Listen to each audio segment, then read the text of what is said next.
these old stabio limbs like this, man, they all in the way. A lot easier to do it like this though when with a chainsaw though, you know.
How was that, Gabe?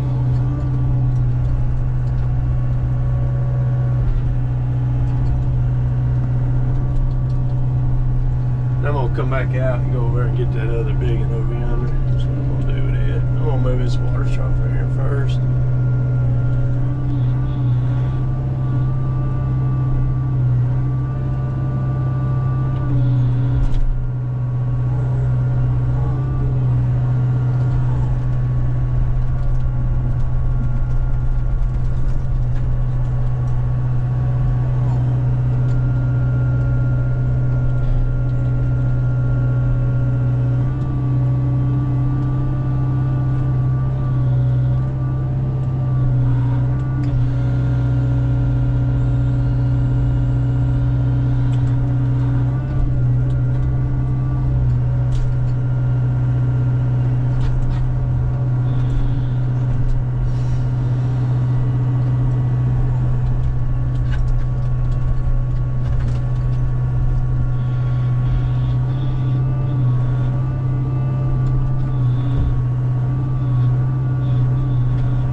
Bust it up.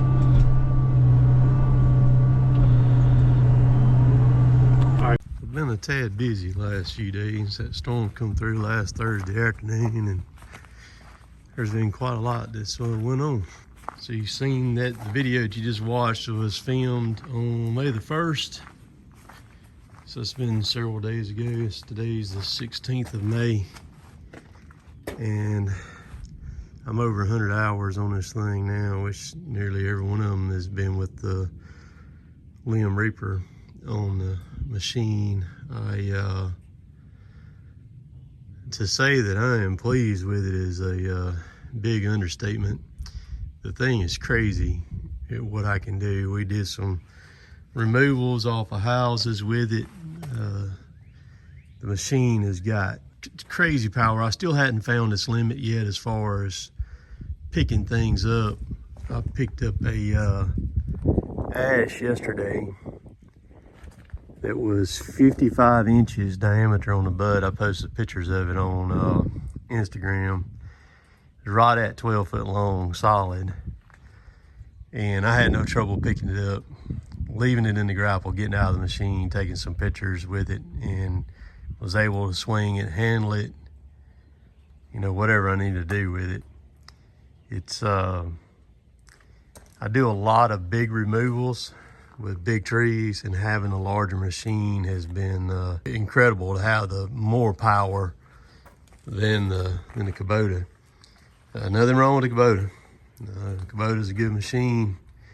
You can just do a lot more with this one here with the size of it. And then also with the saw on it. I filmed a good bit with it, showing different things that I can do.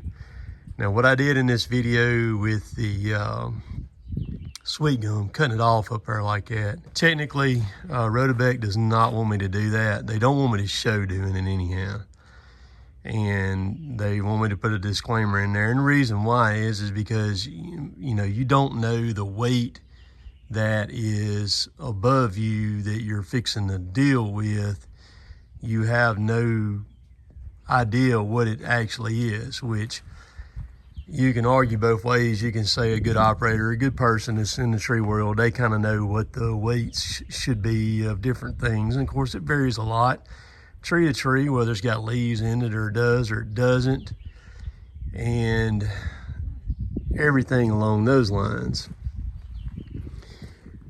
So there's really only two negative aspects about this situation right here is that I can come up with. Number one, obviously, the machine is large. I mean, it's coming in a lot of weight on an 80 size machine, and of course, the extra counterweight on the back of it comes in. Slade was here the other day, and he said it's a little over 2,000 pounds. So you got a chunk right here. You know, you can't get into, there's places you can't get into. If it's, you know, if the yard's soft, you're gonna have to be on mats, which is no big deal. I have 45 mats that I can work off of if I need to, but it's no big deal because I jump on this machine right here. I will still be running this machine from time to time, and then there's times where this machine is tough dealing with it, you know, on places. But with it being bigger and heavier, far outweighs the negative of the weight of the machine and having to deal with that. When you're in a storm situation, it really does not matter a whole lot. You can get in there and do what you need to do and get in and get out. Probably the biggest thing negative about this situation with that head, you know, with a saw on it, or even, you know, this head right here that's on the Rotobec. These machines here, what you can do with them is absolutely insane with a grapple on it. And you can work jobs out so fast. You can do it with very limited help. Y'all know this has been following me. I do 90% of my work by myself. And just because of having the right equipment, of course, equipment costs money, but you can get your money back so quick on it. It's crazy. So the big drawback on this set up right here with this machine or excavator is you got to have somebody that can run it and can make it go to its full potential. You can take a stand-on mini skid and you can give somebody who's really never been on a machine very much or done a whole lot, and you can give them a few lessons or little pointers on it, and they can be moving stuff around. It's a little bit more to it on something like this, a little bit more complicated. Not saying that you can't come up to speed, you know, real quick on it, but that's one drawback on it there. But other than that, that's it.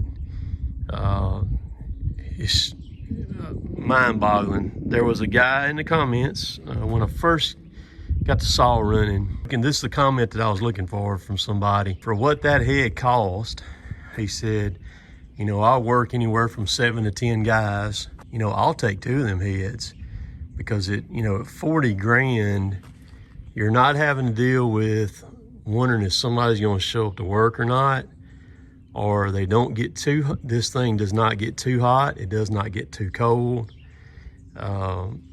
The rain doesn't bother it. You just sit in the cab there and run it. And he said, think about what I'm paying matching taxes and then what I'm paying in workers' comp.